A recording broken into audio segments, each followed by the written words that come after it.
ஒரு வெற்றிலையோடு 1 ஸ்பூன் மட்டுமே இதை வச்சு சாப்பிட்டு பாருங்க. மூட்டு வலி, ஆண்மை குறைபாடு, நரம்பு சம்பந்தமான பிரச்சனைகள், உடல் சோர்வு, அல்சர் சொல்லக்கூடிய வயிற்றுப்புண், வாய்ப்புண், வாயில துர்வாடை வீசுறது, சளி, ஆஸ்துமா, மூச்சுக்குழல் அலர்ஜி, வாத நோய், நுரையீரல் சம்பந்தமான பிரச்சனைகள், அஜீரண கோளாறு, இது எல்லாமே சரியாகும். ரத்தம் நல்லா சுத்தமடைய ஆரம்பிக்கும். உடம்புல கால்சியம் சத்தும் அதிகரிக்க ஆரம்பிக்கும். அந்த அளவுக்கு ஒரு அற்புதமான டிப்ஸ் தான் இன்னைக்கு இந்த வீடியோல பார்க்க போறோம். இது என்ன, எப்படி பயன்படுத்தணும் அப்படின்றத பத்தி பார்க்கலாம். Welcome to Jo's Tamil health and beauty. அதற்கு நான் இன்னைக்கு நல்ல ஒரு முழுமையான வெற்றிலை ஒன்று எடுத்திருக்கேன். நல்லா கழுவிட்டு சுத்தம் பண்ணிட்டு எடுத்துங்க. வெற்றிலையில அதிகப்படியான கால்சியம் சத்துக்கள் இருக்கு.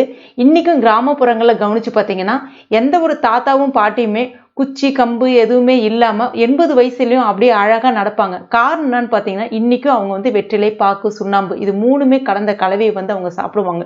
நம்மளுடைய உடலுக்கு பாத்தீங்கன்னா வாதம், பித்தம், கபம் மூன்றுமே சமநிலைமையில இருக்கணும். இது மூணுத்துல ஏதாவது ஒண்ணு குறைய ஆரம்பிக்கும் போதுதான் நம்ம உடம்புல பிரச்சனைகள் ஏற்பட ஆரம்பிக்கும். நான் சொன்ன அந்த வெற்றிலை, பாக்கு, சுண்ணாம்பு இது மூணுமே அவங்க எடுத்துக்கும் போது அந்த மூணுத்தையுமே அவங்க சமநிலைமையில, அதாவது அந்த வாதம், பித்தம், கபம் மூணுத்தையுமே சமநிலைமையில வச்சிருந்து இன்னைக்கும் எந்த விதமான நோய் நொடியும் இல்லாம ஆரோக்கியமா இருக்காங்க. குறிப்பாக கால்சியம் சத்து அதிகம் நிறைந்த அவங்க இந்த வெற்றிலையை சாப்பிடும் போது அவங்களுக்கு மூட்டு வலி பிரச்சனைகள் இருக்காது, செரிமான பிரச்சனைகள் இருக்காது, அஜீரண கோளாறு இருக்காது, வாயு தொந்தரவு இருக்காது, சளி சம்பந்தமான பிரச்சனைகள் இருக்காது, மலச்சிக்கல் பிரச்சனைகள் இருக்காது. சரி, இந்த வெற்றிலையோட இன்னொரு பொருளை நம்ம சேர்த்து சாப்பிடும் போது அதனுடைய பலன் நமக்கு ரெட்டிப்பா கிடைக்கும். ஒண்ணு இல்ல, ரோஜா குல்கந்து, அதாவது சுத்தமான பன்னீர் ரோஜா இருக்குல்ல, பன்னீர் ரோஜால தான் இதை தயாரிப்பாங்க.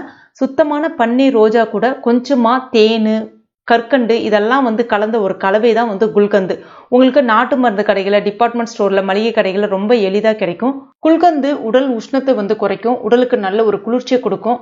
குல்கந்தை அடிக்கடி நம்ம சாப்பிட்டுட்டு வரும்போது நம்மளுடைய தோலினுடைய செல்கள்ல இருக்கக்கூடிய அந்த வளர்ச்சியை நல்லா மேம்படுத்தி நம்மளுடைய தோலை நல்லா பளபளப்பா வச்சுக்கிறதுக்கு உதவும். தோல் சம்பந்தமான நோய்கள் நமக்கு வராது. உடம்புல தோல் சுருக்கங்களை நீக்கி எப்பவுமே இளமை தோற்றத்தை வச்சுக்கும். அந்த காலத்துல ராஜாக்கள்லாம் பாத்தீங்கன்னா அதிகமா குல்கந்தை சாப்பிட்டுட்டு வந்தாங்க. வயிற்று புண்ணை சரி பண்ணும். எந்த விதமான குடல் சம்பந்தமான பிரச்சனைகளையும் சரி செய்யும். இது ரோஜா குல்கந்தை சாப்பிடும் போது ஆண்மை குறைபாடு சரியாகும், அதாவது அந்த மலட்டுத்தன்மை நீங்கும். ரோஜா குல்கந்து ஹீமோகுளோபினுடைய அளவு அதிகரிக்கும். ரத்தத்தை நல்லா சுத்திகரிக்க ஆரம்பிச்சு உடல்ல ரத்த ஓட்டம் சீராக பாய ஆரம்பிக்கும். புது ரத்தம் நல்லா ஊற ஆரம்பிக்கும். ஹீமோகுளோபின் அளவு உங்களுக்கு குறைவா இருக்குன்னா ரோஜா குல்கந்தை அதிகமா சாப்பிடுங்க. உடம்புல இருக்கக்கூடிய அந்த பித்தத்தை சமநிலைமையில வச்சுக்கும். பித்தம் அதிகமா இருந்துச்சுன்னா தலைவலி, சோம்பல், சோர்வு இருக்கும். அது எல்லாத்தையுமே இது சரி செய்யும். குறிப்பா சில பெண்களுக்கு மாதவிடாய் காலங்கள்ல அதிகப்படியான ரத்தப்போக்கு இருக்கும், அடிவயிற்று வலி அதிகமா இருக்கும். அந்த நேரங்கள்ல ரோஜா குல்கந்தை சாப்பிடும் போது மாதவிடாய் சம்பந்தமான பிரச்சனைகளும் சரியாகும். குறிப்பாக பிசிஓடி நோயினால் பாதிக்கப்பட்டு இருக்கக்கூடிய பெண்கள் இதை சாப்பிடும் போது நல்ல ஒரு அருமருந்தா செயல்பட்டு அந்த பிரச்சனைகள் எல்லாமே சரியாகும். மலச்சிக்கல் இருக்கிறவங்க இதை சாப்பிடும் போது மலச்சிக்கல் பிரச்சனை அப்படியே சரியாகிடும். ரோஜா இதழ்களை கொண்டு செய்யப்படக்கூடிய இந்த குல்கந்திற்கு வயிற்றில் இருக்கக்கூடிய அந்த செரிமான அமிலங்களுடைய சமநிலையை சீர் செய்யக்கூடிய சக்தி அதிகம். மேலும் நல்ல உங்களுடைய பசியையும் நல்லா தூண்டிவிடும். இதை இப்ப நம்ம எப்படி பயன்படுத்தணும் அப்படின்றத பத்தி பார்க்கலாம். சுத்தமான ஒரு வெற்றிலையே அந்த காம்புகளை நீக்கிட்டு எடுத்திருக்கேன். இதுல 1 ஸ்பூன் அளவுக்கு தாராளமா, பெரியவங்களா இருந்தீங்கன்னா 1 to 1.5 ஸ்பூன் அளவுக்கு தாராளமா பயன்படுத்திக்கலாம். குல்கந்தை சேர்த்திருக்கேன். இப்ப இதை இந்த மாதிரி மூடிட்டு நம்ம பீடாலாம் போடுவோம்ல, அதே மாதிரி தான் சாப்பிட்டதுக்கு அப்புறமா சாப்பிடலாம். காலையில சாப்பாடு சாப்பிட்டதுக்கு அப்புறமா சாப்பிடலாம், மதியம் சாப்பாடு சாப்பிட்டதுக்கு அப்புறமா சாப்பிடலாம். உங்களுக்கு செரிமான கோளாறு ரொம்ப அதிகமா இருக்கு, வாய் துர்நாற்றம் இருக்கு, வயிற்றுப்புண் அதிகமா இருக்குன்னா நீங்க தாராளமா காலையில 2 வேளை சாப்பாடு சாப்பிட்டதுக்கு அப்புறமா சாப்பிடலாம். ரொம்ப நல்லது. எவ்வளவு நாளைக்கு சாப்பிடணும் அப்படின்னு பாத்தீங்கன்னா எவ்வளவு நாளைக்கு வேணாலும் சாப்பிடலாம். இது எவ்வளவு நாளைக்கு சாப்பிட்டாலும் உடம்புக்கு தீங்கு கிடையாது. அதாவது உணவே மருந்து அப்படின்றது கேள்விப்பட்டிருப்பீங்க. அதே மாதிரிதான் இது நல்ல ஒரு அருமையான உணவு முறை. இதை நீங்க சாப்பிடும் போது உங்களுக்கு எந்த விதமான பிரச்சனையுமே இருக்காது. உடம்புல ரத்த ஓட்டம் நல்லா சீரா பாய ஆரம்பிக்கும். எலும்புகளுக்கு நல்ல ஒரு உறுதி கிடைக்க ஆரம்பிக்கும்.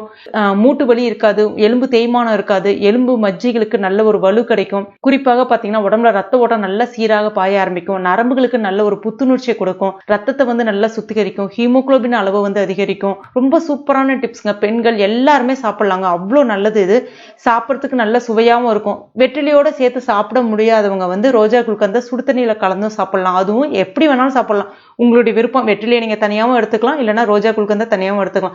ரெண்டுமே சேர்த்து சாப்பிடும் போது சுவை அதிகம். அதனாலதான் இந்த மெத்தட் சொன்னேன். சுவை மட்டும் இல்லைங்க, மருத்துவ பலனும் ரெட்டிப்பா கிடைக்கும். அதுக்காக தான் கண்டிப்பா ட்ரை பண்ணி பாருங்க. ட்ரை பண்ணிட்டு மறக்காம எனக்கு கமெண்ட் பண்ணுங்க. இந்த வீடியோ உங்களுக்கு பிடிச்சிருந்தா லைக் பண்ணுங்க. உங்க நண்பர்கள் மற்றும் ஃபேமிலி மெம்பர்ஸ் கூட மறக்காம ஷேர் பண்ணுங்க. மேலும் இது போன்ற பயனுள்ள குறிப்புகளுக்கு நம்ம சேனல் இது வரைக்கும் நீங்க சப்ஸ்கிரைப் பண்ணலாம், உடனே சப்ஸ்கிரைப் பண்ணீங்க. கூடவே மறக்காம இந்த பெல் நோட்டிபிகேஷன் சிம்லையும் பிரஸ் பண்ணுங்க. தேங்க்யூ.